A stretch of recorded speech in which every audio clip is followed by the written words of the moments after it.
Apple's flagship phone, the iPhone 7 Plus, has one of the best cameras around. But it came out last year, and now Samsung is here with its new flagship, the Galaxy S8 Plus. Let's put the two smartphones against each other in a camera showdown.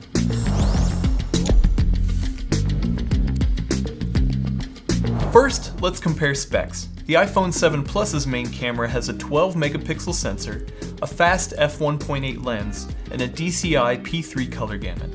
The Galaxy S8 Plus also has a 12 megapixel sensor, an even faster f1.7 lens, and large 1.4 micron pixels.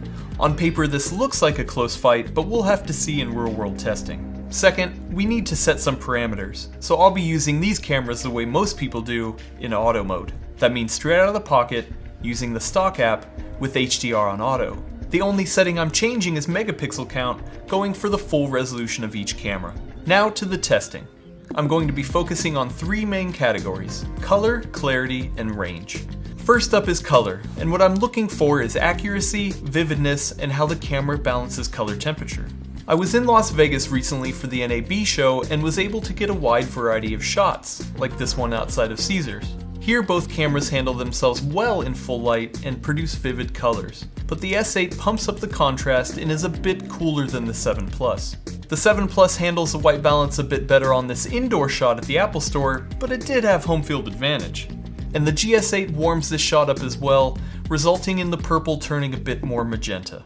Heading into the convention center, we have a camera testing setup, and the 7 Plus warms up the scene enough to discolor the models. The S8 is accurate on color balance, but is a bit washed out.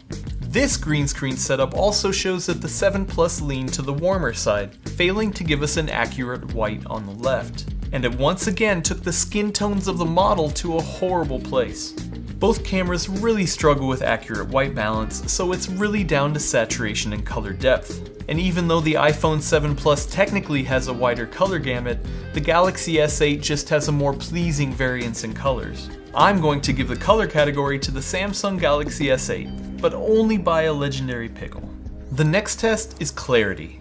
And here I'm looking not only at the sharpness of each image, but how the camera chooses to stay sharp even in low light. This first shot of the strip is clear enough from a distance, but when you zoom in on Treasure Island, we see that you can make out much more detail in the shutters with the S8. Samsung applies a healthy amount of sharpening to get there, but it's still a clearer image.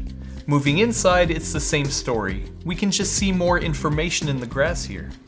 This darker scene reveals the same thing. Even in low light, the S8 is clearer than the 7 Plus. And in this very dark scene, I'm super happy with how the S8 looks, while the 7 Plus really disappoints. So I'm giving the clarity category to the Samsung Galaxy S8. The last category is range. Here I'm looking for how much light information the camera is able to capture and how it chooses to expose for the scene. Let's use the histogram, and here's the basic way to read it. All of the hills on the right side of the histogram represent the bright areas of the image, while the hills on the left side represent all of the dark areas. You want the exposure to fall somewhere in between, otherwise you start to lose information. This first shot outside of Harrah's is exposed pretty similar on both cameras, but we are retaining a lot more information in the shadows on the S8. Moving to this statue, we see that the 7 Plus holds the highlights better, but at the cost of the rest of the scene underexposing. Moving inside, the 7 Plus does the opposite, blowing out the highlights on the model and the sign. This wider shot of the show floor is the same, with the S8 holding the highlights way better, albeit at the expense of some info in the shadows.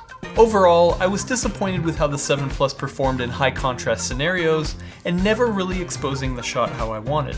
This category easily goes to the Samsung Galaxy S8. So the Samsung Galaxy S8 Plus takes all three categories, proving that Apple has some catching up to do this year with the next iPhone. Not to mention that the S8 isn't even the best camera in the Android arena.